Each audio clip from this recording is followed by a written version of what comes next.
सभी साथियों को प्रेम भरी नमस्कार। प्यारे साथी, जैसे कि हमारा स्वाद है योगी कथामृत का चल ही रहा है। तो अब हम पहुंच चुके हैं उसके 44वें अध्याय पर, जिसका शीर्षक है वर्धा में महात्मा गांधी जी के साथ। इसमें योगानंद जी महात्मा गांधी जी को मिलने जाते हैं। तो बहुत सी हमें साथियों ऐसी बातें इसमें पता चलेगी गांधी जी के बारे में जो आज तक हम जानते ही नहीं थे, बिल्कुल अनसुनी बातें। प्लीज जरूर सुनिएगा अंत तक। तो आइए अब हम शुरू करते हैं। अब इसमें जैसा कि हम लोग जानते ही हैं कि परमहंस योगानंद जी अमेरिका से आए हैं। उनके साथ मिस ब्लेच आई हैं और उनके 70 मिस राइट आई हैं। तो वो तीनों अब जाते हैं वर्धा में महात्मा गांधी जी से मिलने। वहां पर जब वो जाते हैं तो उनका स्वागत करते हैं श्री देसाई, जो कि महात्मा गांधी जी के सक्तर हैं। तो वो उनको लेकर जाते हैं उनके आश्रम में, आश्रम मगनवाड़ी जिसका नाम है, वहां पर। तो वहां पर जब पहुंचते हैं तो गांधी जी के पढ़ाई लिखाई वाले कमरे में वो पहुंचते हैं। तो गांधी जी एक पेज पर लिखते हैं स्वागत है। वो इसलिए लिखते हैं क्योंकि आज जो है सोमवार का दिन था और आज उनका मौन व्रत था। क्योंकि सोमवार वाले दिन वो मौन रखते थे, किसी के साथ बोलते नहीं थे। तो अब योगानंद जी कहते हैं कि बेशक ये हमारी पहला मिलनी थी, लेकिन फिर भी हम एक दूसरे को देखते ही अत्यंत प्यार से निहारते हुए मुस्कुरा रहे थे। वो बताते हैं कि 1925 में महात्मा गांधी जी मेरे रांची स्कूल में आए थे और उन्होंने स्कूल की मेहमान पुस्तिका में बड़ी ही सुंदर टिप्पणी जो है वो लिखी थी। आगे वो बताते हैं कि सिर्फ 100 पाउंड भार के इस कमजोर शरीर महात्मा के शरीर शरीर में से शारीरिक, मानसिक और आध्यात्मिक तंदुरुस्ती फूट फूट कर निकल रही थी। उनकी हल्की भूरी आंखों में से ईमानदारी, समझदारी का तेज झलक रहा था। आगे वो बताते हैं, इस सियासतदान ने हजारों कानूनी, सामाजिक और राजनीतिक लड़ाइयों में जीत प्राप्त की थी।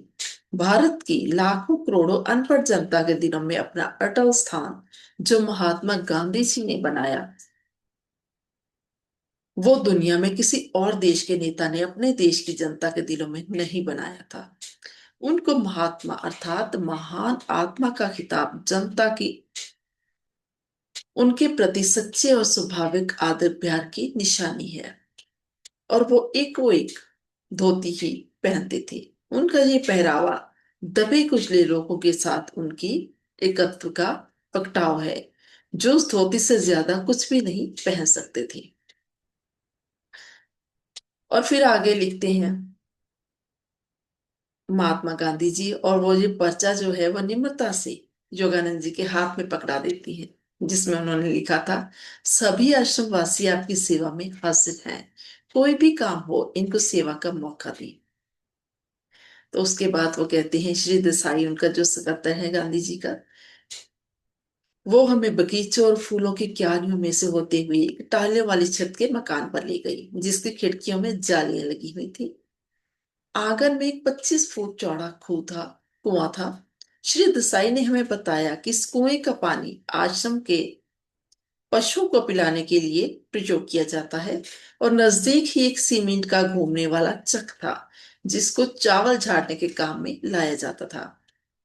आगे योगानंद जी बताते हैं, हमारे छोटे छोटे कमरों में बहुत जरूरी और कम से कम सामान था। केवल बाण का एक एक चारपाई। रसोई घर में वो कहते हैं सफेदी करवाई हुई थी। रसोई की एक कोने में नल नल था और दूसरे कोने में मिट्टी का चूल्हा था। शुद्ध पेंडु आवाजें वो कहते हैं हमारे कानों में पड़ रही थी। कौओं की कां कां, चिड़ियों की चीं चीं, पशुओं की आवाजें और पत्थरों को तोड़ती छेड़ियों की आवाजें उनके कानों में पड़ रही थी। फिर श्री देसाई की नजर पड़ी श्री राइट की यात्रा डायरी के ऊपर। फिर उन्होंने उस डायरी को खोला और एक पन्ने के ऊपर महात्मा गांधी जी के पैरोकारों द्वारा सत्याग्रह दौरान निभाई जाने वाली प्रतिज्ञाओं की सूची इसमें लिख दी। ये 11 प्रतिज्ञाएं थी।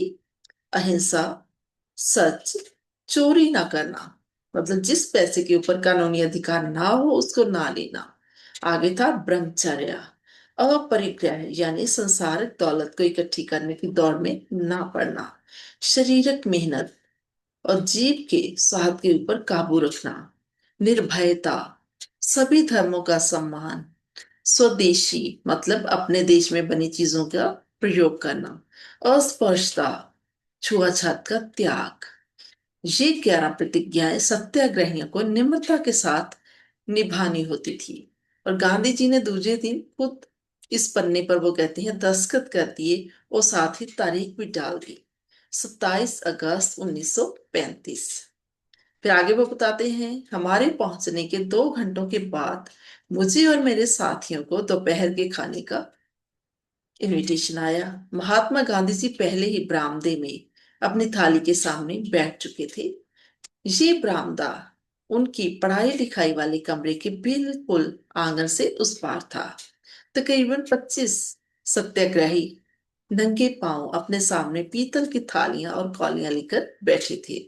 सामूहिक भजन प्रार्थना के बाद पीतल के बड़े बड़े पतीलों में से खाना जो है वो बरताया जाने लगा। खाने में घी से चोपड़ी हुई रोटियां, उबली और हरी सब्जियां और नींबू का मीठा अचार था। फिर महात्मा गांधी जी ने रोटियां, उबला हुआ चुकंदर, कुछ हरी सब्जियां और संतरे खाए। और उनकी थाली में वो कहते हैं एक तरफ नीम के कड़वे पत्तों की चटनी की ढेरी पड़ी थी। और नीम सबसे ज्यादा अच्छा खून साफ करने वाली वो कहते हैं दवा है। उन्होंने चमचे के साथ गांधी जी ने थोड़ी सी चटनी अलग करके योगानंद जी की थाली में डाल दी, जो कि वो कहते हैं कि मैंने पानी के गिलास के साथ अपने गले से नीचे उतार ली। और साथ ही मुझे बचपन के वो दिन याद आ गए जब माँ मुझे जबरदस्ती ये बेस्वादी दवाई देती थी। लेकिन महात्मा गांधी जी इसको बड़े ही सहज भाव से बिना किसी स्वाद के खा रहे थे।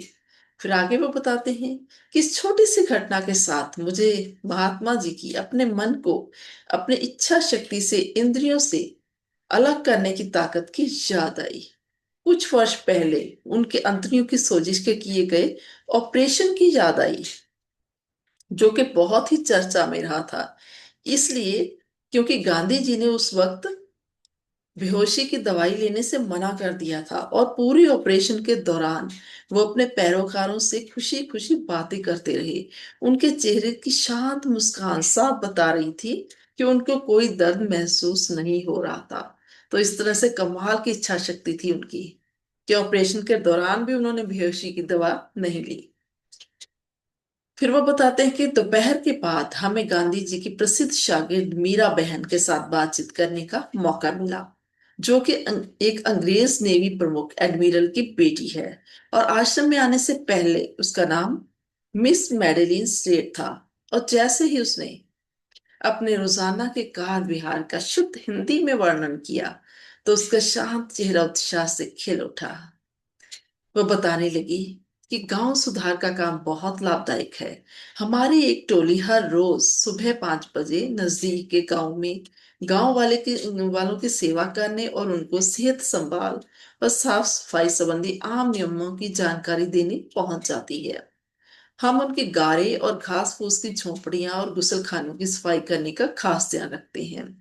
पेंडू लोग अनपढ़ होते हैं, इसलिए उदाहरण के बगैर उनको शिक्षित नहीं किया जा सकता। वो खुश होते ही साथ में ही कहते हैं हंस पड़ी। तो योगानंद जी बताते हैं कि इस ऊंचे खानदान की अंग्रेज औरत को मैं आदर भरी दृष्टि से देख रहा था, जो दिल में सच्ची ईसाई निम्रता धारण करके गुसलखानों की सफाई कर रही थी, जिसको आमतौर पर अछूत लोग ही करते थे। और फिर उसने मुझे बताया कि मैं 1925 में भारत आई थी। इस देश में आकर मुझे ऐसा लगा जैसे मैं अपने घर वापस आ गई। अब मैं, वो कहती हैं, अपनी पुरानी जिंदगी और तौर तरीकों पर वापस परतने के लिए कभी सहमत नहीं होंगी। फिर योगानंद जी कहते हैं कि हमने थोड़ी देर के लिए अमेरिका के बारे में चर्चा की। उसने बताया कि भारत में आने वाले अनगिनत अमेरिकी लोगों की आध्यात्मिक विषयों के ऊपर गहरी दिलचस्पी देखकर मुझे खुशी भी होती है और हैरानी भी होती है। फिर उसके बाद ये सब बातें करने के बाद योगानंद जी कहते हैं कि मेरा बहन जल्दी ही चरखा चलाने के काम में जुट गई। जो कि उस वक्त महात्मा गांधी जी के यत्नों के सदका चरखा जो था भारत के पेंडू इलाकों में सर्वव्यापक हो गया था। गांधी जी के पास कुटीर उद्योग की मुड़ सुनीति को उत्साहित करने के लिए वो कहते हैं ठोस आर्थिक और सभ्यचारक कारण थे। 50 साल की जनतक सेवा, जेल के अंदर बाहर आना जाना, राजनीतिक दुनिया की छोटी छोटी बातें, उनकी तल्ख हकीकतों से हर रोज संघर्ष, इन सभी बातों से उनकी जिंदगी और ज्यादा संतुलित, खुलदिली, विवेकशील बनने के साथ ही इस विलक्षण दुनियावी तमाशे का और खुलकर मजाक उड़ाने में वो कहते हैं बढ़ोतरी हुई इससे। और फिर आगे वो बताते हैं शाम के 6 बजे हम तीनों ने बाबा साहेब देशमुख के इनविटेशन पर उनके घर रात के खाने का आनंद माना। और फिर 7 बजे की प्रार्थना के समय हम सभी मगनवाड़ी आश्रम में वापिस आ गए और छत पर पहुंचे जहां पर 30 सत्याग्रही गांधी जी के सामने अर्धगोल चक्र की शक्ल में बैठे थे और गांधी जी खुद एक चटाई के ऊपर बैठे थे। एक पुरानी जेब घड़ी उनके सामने खड़ी करके रखी हुई थी। सूरज छिपने की आखिरी किरणें ताड़ और बोट के पेड़ों पर पड़ रही थी और रात के अंधेरे में बींडों की गुनगुनाहट शुरू हो चुकी थी। योगानंद जी कहते हैं इस शांत और गंभीर वातावरण ने मुझे मंत्र मुग्ध कर दिया था। फिर श्री देसाई एक भजन गाने लग पड़े और बाकी के लोग उनका साथ देने लगे। इसके बाद गीता पाठ हुआ। समाप्ति प्रार्थना करने के लिए गांधी जी ने, योगानंद जी कहते हैं, मुझे इशारा किया। वहां पर वो कहते हैं भाव और अभिलाषा का एक अनोखा संयोग था कि वो समय ना भूलने योग्य याद बनकर रह गया। वर्धा में छत के ऊपर तारों की छां तले ध्यान। आगे वो कहते हैं कि समय की पाबंदी की पालना करते हुए ठीक 8 बजे गांधी जी ने अपना मौन व्रत तोड़ दिया और फिर उन्होंने बोलकर स्वागत किया योगानंद जी का कि स्वामी जी आपका स्वागत है। और फिर वो छत से नीचे उतरकर उनकी पढ़ाई लिखाई वाले कमरे में पहुंच गए जहां पर वो बताते हैं कि कोई फर्नीचर नहीं था। वहां बैठने के लिए सिर्फ आसन जैसी चकोर चटाइयां थी। जमीन पर बैठकर लिखने के लिए थोड़ी सी ऊंची डेस्क, किताबें, कागज और कुछ साधारण कलमें और एक कोने में मामूली सी घड़ी टिक टिक कर रही थी। उस कमरे में शांति और भक्ति भाव वाला वातावरण पसरा हुआ था। गांधी जी अपने लगभग दांतों के बगैर चेहरे पर एक मनमोहक मुस्कुराहट बिखेर रहे थे और उन्होंने बताया कि वर्षों पहले मैंने अपनी खतों किताबत के लिए समय निकालने के लिए हफ्ते में एक दिन का मौन व्रत शुरू किया था, लेकिन अब ये मौन व्रत के 24 घंटे मेरे लिए एक महत्वपूर्ण आध्यात्मिक जरूरत बन गए हैं। समा बांधकर मौन रखना सजा नहीं बल्कि वरदान है। तो योगानंद जी कहते हैं कि मैं पूरे मन से उनके साथ सहमत हो गया, इसलिए क्योंकि योगानंद जी खुद भी अनेक वर्षों तक अमेरिका में जो था वो मौन व्रत रखते रहे थे। आगे वो कहते हैं कि गांधी जी ने मुझे अमेरिका और यूरोप के बारे में कई सवाल किए। हमने भारत और संसार के मौजूदा हालातों पर भी चर्चा की। और फिर कमरे में दाखिल हुए श्री देसाई तो उनको देखकर गांधी जी बोले कि महादेव कल रात को टाउन हॉल में योग शास्त्र पर स्वामी जी के भाषण का प्रबंध कीजिए। वो कह तो रात को योगानंद जी कहते हैं जब मैं अपने कमरे में जाने के लिए महात्मा गांधी जी से विदाई ले रहा था तो महात्मा गांधी जी ने सिटरनीला तेल की शीशी मेरे हाथ में पकड़ा दी और हंसते हुए मजाक करते हुए कहा कि स्वामी जी वर्धा में मच्छर अहिंसा के बारे में कुछ नहीं जानते। और फिर योगानंद जी बताते हैं कि अगले दिन सुबह हमारी टोली ने दूध में गुड़ डालकर बनाए गए दलिए के साथ नाश्ता किया। 10:30 बजे गांधी जी और सत्याग्रहियों के साथ दोपहर के खाने का फिर इनविटेशन आया। आज खाने में हाथ के कुटे हुए चावल का भात, नई सब्जियां और इलायची के दाने थे। अब दोपहर के बाद योगानंद जी कहते हैं मैं आश्रम की जमीन के ऊपर टहलने निकला और घूमते घूमते एक चरांत के मैदान में पहुंच गया जहां कुछ गौवा शांत चित अवस्था में घास चर रही थी।